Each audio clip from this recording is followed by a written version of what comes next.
લીલાછમ ડુંગરોની ગોદમાં આવેલું ગામ એટલે શાંતિનગર. નામ ભલે શાંતિનગર હતું, પણ ત્યાંના લોકોના જીવનમાં ક્યાંક શાંતિ ખૂટતી હતી. ગામના મોટાભાગના લોકો અભણ હતા. બાળકો ભણવાના બદલે ખેતરમાં કે ઘરકામમાં લાગી જતા. છોકરીઓ તો કદાચ નિશાળનું મોં પણ જોતી નહોતી. આ અંધકારમાં એક નાનકડું આશાનું કિરણ પ્રગટ્યું રમા. રમા કોઈ ધનવાન પરિવારમાંથી નહોતી આવતી.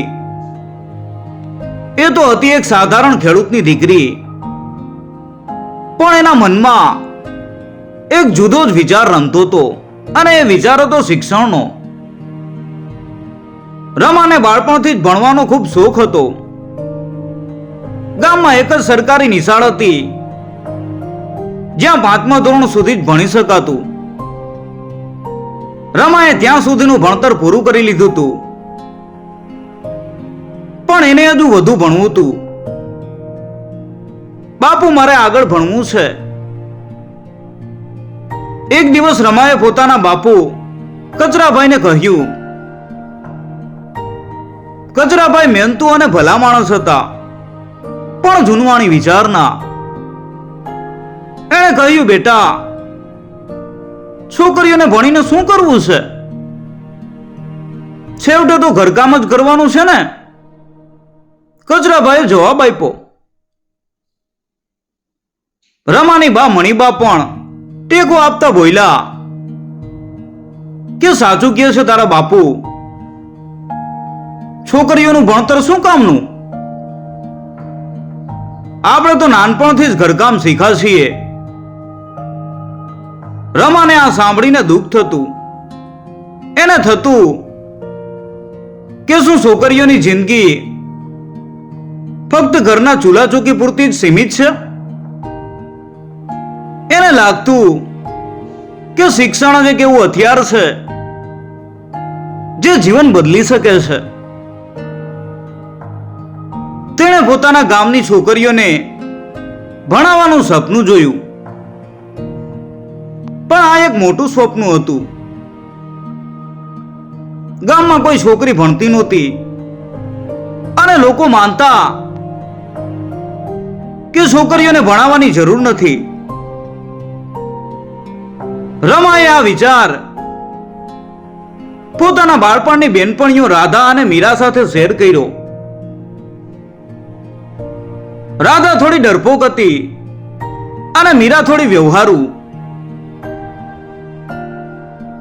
રમા ગાંડી થઈ છે કે શું?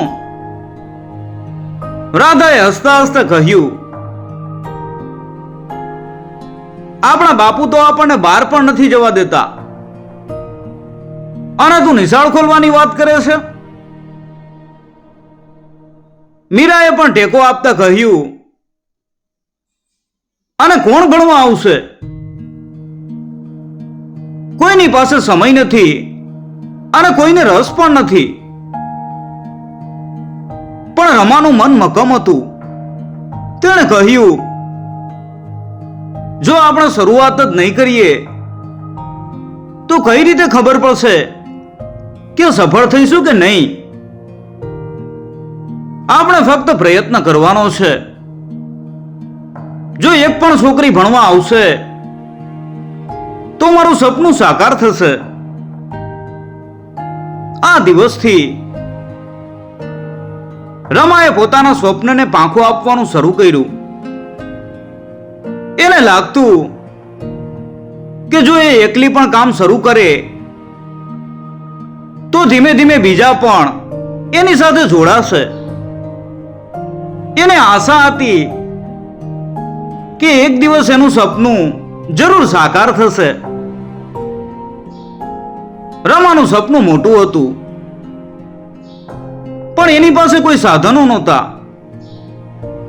એણે વિચાર્યું કે ક્યાંથી શરૂઆત કરવી. ગામમાં સરકારી નિશાળ તો હતી, પણ ત્યાં છોકરીઓને ભણાવવા માટે શિક્ષિકા નહોતી,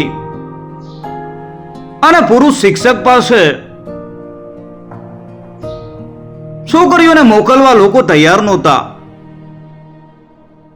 એટલે રમાએ નક્કી કર્યું કે તે પોતાના જ ઘરના ફળિયામાં છોકરીઓને ભણાવશે. તેણે પોતાના બાપુ અને બાને સમજાવવાનો પ્રયત્ન કર્યો અને કહ્યું કે બાપુ, હું થોડીક છોકરીઓને ભણાવીશ, એમાં શું વાંધો છે? એનાથી તો ગામનું નામ રોશન થશે.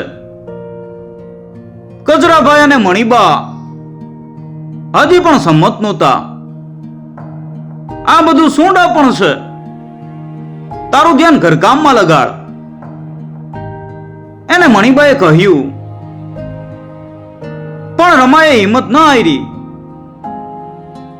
તેણે પોતાની બેનપણીઓ રાધા અને મીરાને સમજાવ્યા, ચાલ આપણે પેલા આપણા ઘરમાંથી જ શરૂઆત કરીએ. જો આપણે પોતે ભણશું તો બીજા પણ ભણશે. આખરે રાધા અને મીરા રમાની વાત માની ગઈ. ત્રણેય બેનપણીઓએ રમાના ઘરના ફળિયામાં ભેગા થઈને ભણવાનું શરૂ કર્યું. રમા તેમને શીખવતી મૂળાક્ષરો, અંકો, નાની નાની વાર્તાઓ. ધીમે ધીમે ગામના કેટલાક બાળકો તેમને રમતા જોઈ અને ત્યાં આવવા લાગ્યા. શરૂઆતમાં તો ગામના લોકો તેમને જોઈને હસતા.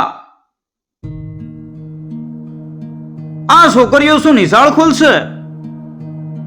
પણ રમાએ આ ટીકાઓ ઉપર ધ્યાન ન આપ્યું. તેણે ધીરજ રાખી. એને ખબર હતી કે ધીમે ધીમે જ પરિવર્તન આવે છે. ટીપે ટીપે સરોવર ભરાય છે. રમા આવું કાયમ કહેતી. એક દિવસ ગામની એક નાની છોકરી ચંપા રમા પાસે આવી. ચંપાની આંખોમાં ભણવાની તીવ્ર ઈચ્છા દેખાતી હતી. એણે કહ્યું, રમા દીદી, મને પણ ભણાવશો? ચંપાએ એને પૂછ્યું. રમાને ખૂબ આનંદ થયો. હા બેટા, જરૂર, આવ, બેસી જા. ચંપાના જોડાવાથી રમાની હિંમત વધી. ધીમે ધીમે બીજી બે ત્રણ છોકરીઓ પણ ભણવા આવવા લાગી. રમા તેમને સવારના સમયે જ્યારે તેમના માતા પિતા ખેતરે ગયા હોય ત્યારે ભણાવતી. આ નાનકડી નિશાળમાં કોઈ પાટિયા નહોતા, કોઈ ઝોપડા નહોતા. રમા જમીન ઉપર આંગળીઓથી અક્ષરો લખીને શીખવતી કે પછી ઝાડના પાંદડા ઉપર લાકડીથી લખીને સમજાવતી. બાળકો પણ ઉત્સાહથી શીખતા. ગામના કેટલાક વડીલો જેમણે રમાની મહેનત જોઈ તેમને પ્રશંસા થવા લાગી. ગામના વૃદ્ધ અને જ્ઞાની દાદાજી જે ગામના સારા નરસામાં સલાહ આપતા, તેમણે રમાના પ્રયાસોને બિરદાવ્યા. દાદાજીએ કહ્યું, શાબાશ બેટા, તું સારું કામ કરે છે. શિક્ષણ જ આપણા ગામને આગળ વધારશે. દાદાજીના આશીર્વાદથી રમાનો જુસ્સો વધ્યો. ધીમે ધીમે આ નાની નિશાળની વાત આખા ગામમાં ફેલાઈ ગઈ. કેટલાક માતા પિતા જે શરૂઆતમાં છોકરીઓને ભણાવવા તૈયાર નહોતા, તેઓ પણ હવે વિચારવા લાગ્યા. એમને લાગતું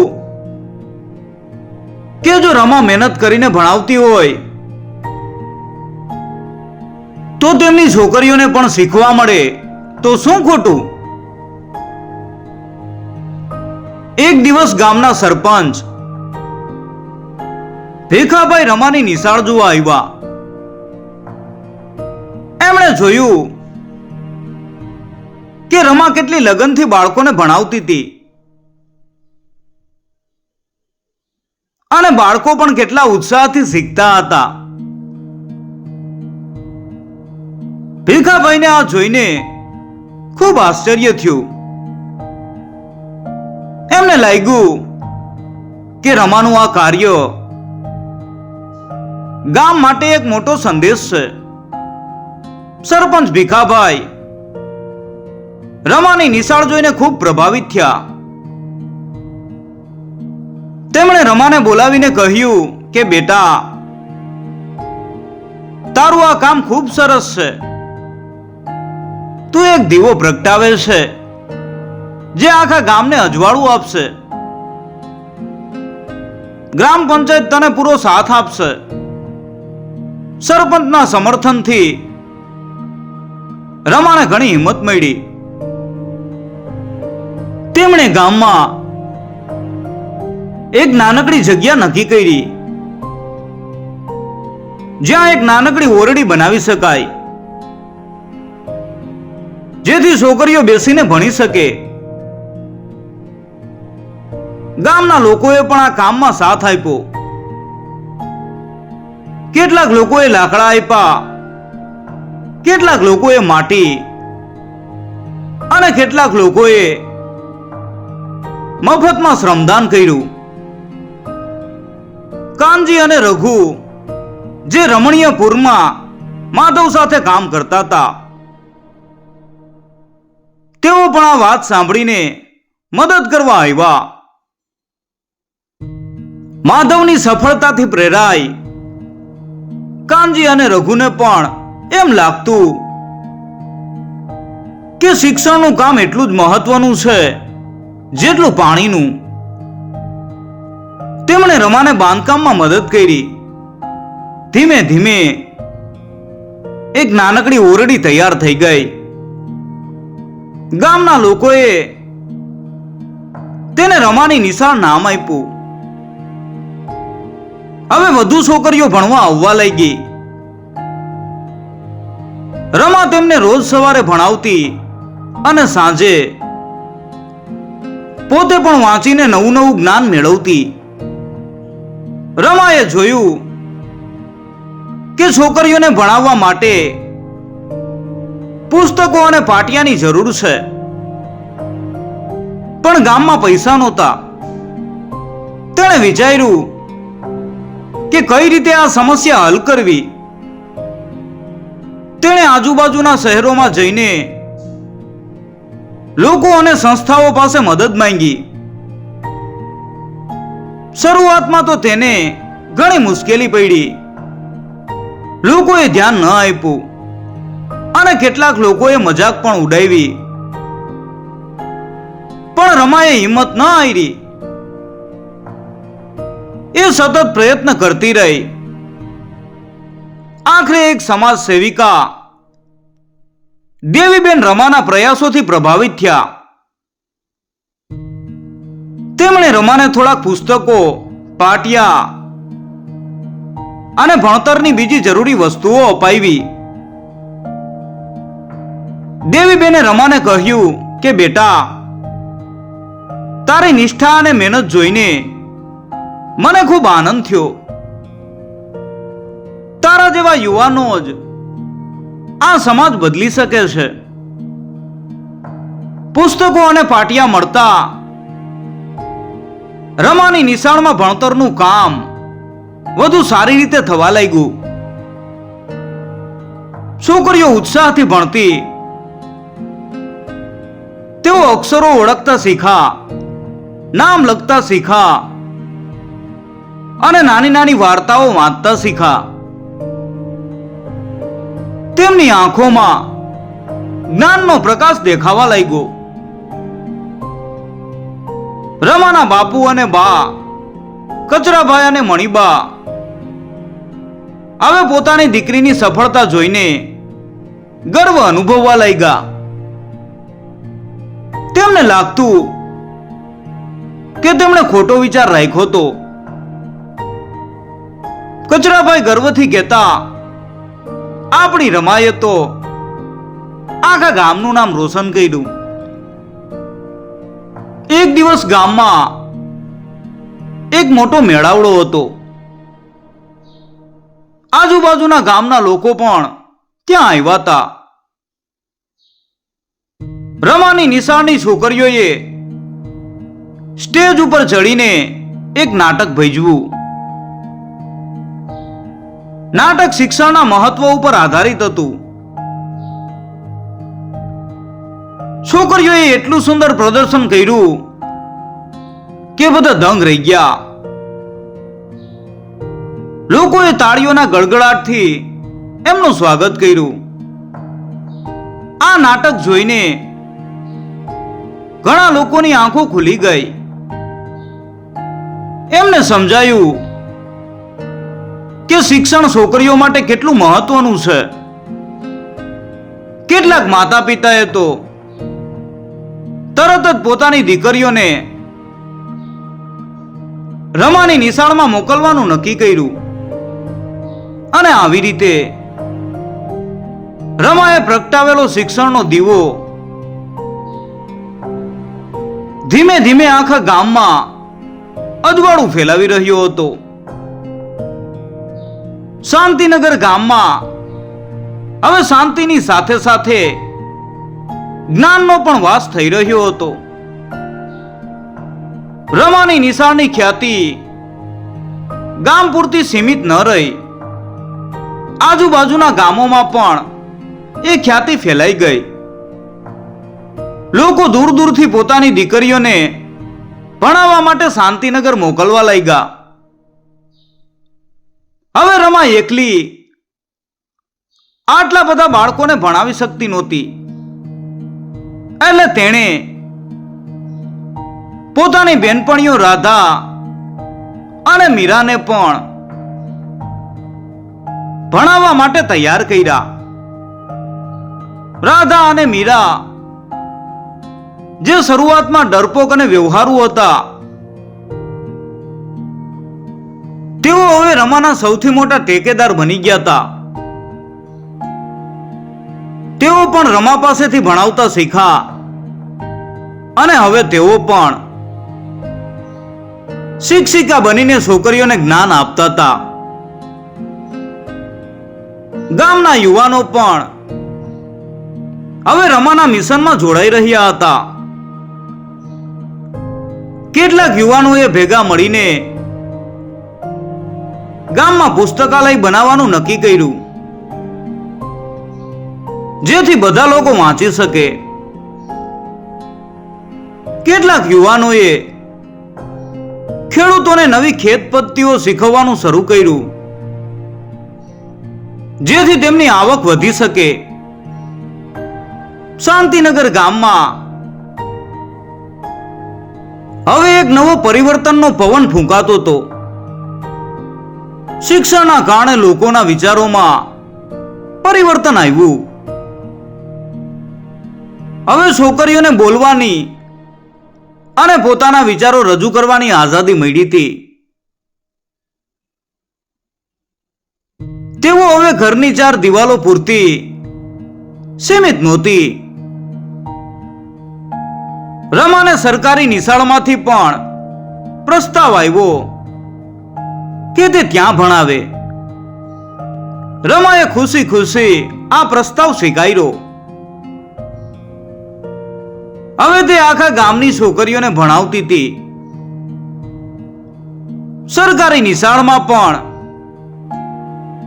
છોકરીઓની સંખ્યા વધવા લાગી. એક દિવસ જિલ્લા કલેક્ટર શાંતિનગર ગામની મુલાકાતે આવ્યા. તેમણે રમાની નિશાળ જોઈ અને રમાના પ્રયાસોની ખૂબ પ્રશંસા કરી. તેમણે રમાને જિલ્લા કક્ષાએ સન્માનિત કરી અને રમાના કાર્યને નવા ભારતનું ઉદાહરણ ગણાવ્યું. કલેક્ટરે કહ્યું કે રમા, તે જે કાર્ય કર્યું છે તે ફક્ત એક ગામ પૂરતું નથી, તે આખા દેશને એક સંદેશો આપ્યો છે કે શિક્ષણ જ સાચી પ્રગતિનો માર્ગ છે. રમાને આ બધું જોઈને ખૂબ આનંદ થતો. એને યાદ આવતું જ્યારે તેણે એકલીએ આ સ્વપ્ન જોયું હતું, ત્યારે કોઈ એના ઉપર વિશ્વાસ નહોતું કરતું, પણ તેણે હિંમત ન હારી. તેણે એક નાનકડા દીવા જેવી શરૂઆત કરી અને આજે એ દીવો આખા ગામને પ્રકાશિત કરી રહ્યો હતો. રમાના બાપુ અને બા, કચરાભાઈ અને મણિબા પણ હવે ખૂબ ગર્વ અનુભવતા હતા. એમને લાગતું હતું કે એમની દીકરીએ ફક્ત એમના પરિવારનું જ નહીં, આખા ગામનું નામ રોશન કર્યું છે. આપણી રમાએ તો છોકરીઓની જિંદગી બદલી નાખી. આવું મણિબા ખુશીથી કહેતા. શાંતિનગર ગામ હવે સાચા અર્થમાં શાંતિ અને જ્ઞાનનું નગર બની ગયું હતું. ત્યાંના લોકો સુખી હતા, શિક્ષિત હતા અને પ્રગતિશીલ હતા. રમાએ સાબિત કરી દીધું કે જ્ઞાન એ સૌથી મોટું ધન છે અને જો આપણે આ ધનને વેચીએ તો એ ક્યારેય ઓછું નથી થતું, બલકે વધે છે. તેણે શીખવ્યું કે એક નાનકડું કિરણ પણ અંધકારના મોટા સમુદ્રને પ્રકાશિત કરી શકે છે, જો એમાં સાચી નિષ્ઠા અને ધ્યેય હોય.